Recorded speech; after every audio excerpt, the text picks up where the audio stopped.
Welcome to Less House, More. Oh, scratch that.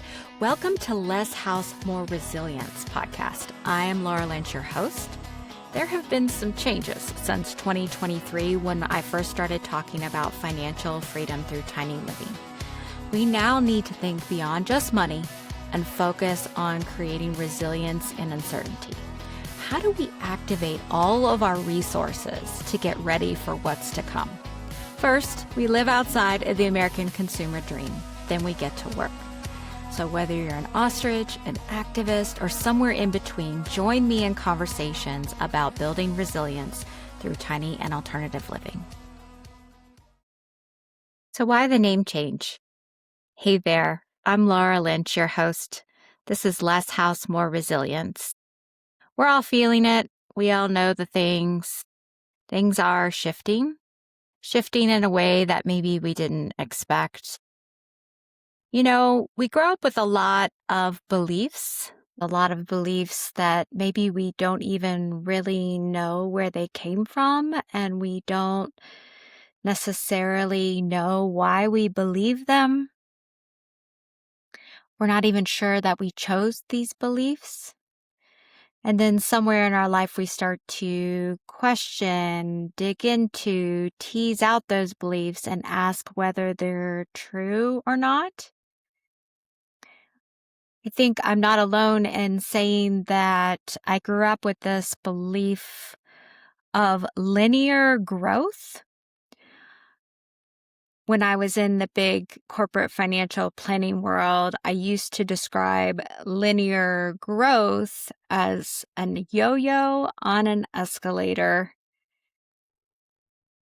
This idea of linear growth is a way of thinking about us living in a world in which there's always more possibilities, always more wealth, always more business growth, always more economic growth, that things are on an ever-increasing trajectory of getting better and better and better over time.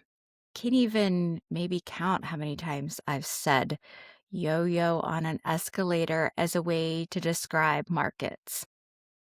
The bouncing up and down, but the always reaching further towards the sky. And I've had reason to ask questions about this recently, questions that I think I should have asked probably earlier on in my life. We live within a system and a setup that we get so normalized and used to because that's all we've ever known, and we don't really know what questions to ask. But actually, we live in cycles. We live in social cycles. We live in civic cycles. We live in governmental cycles. And we are living in a cycle of the earth that is far more impactful than we realize when we go between our work and home and our grocery errands and our entertainment or hobbies. We're living in a big shift in all the ways. Lots of shifts all at one time. And that is just like the seasonal cycles that we are living in that sometimes we get out of touch with. But in the seasonal cycles of autumn, winter, spring, and summer, so closing down, going to sleep, waking up, and blooming, as we have happening all throughout our years, there are different things that we need at different times of the cycle in order to take care of ourselves, in order to be resilient.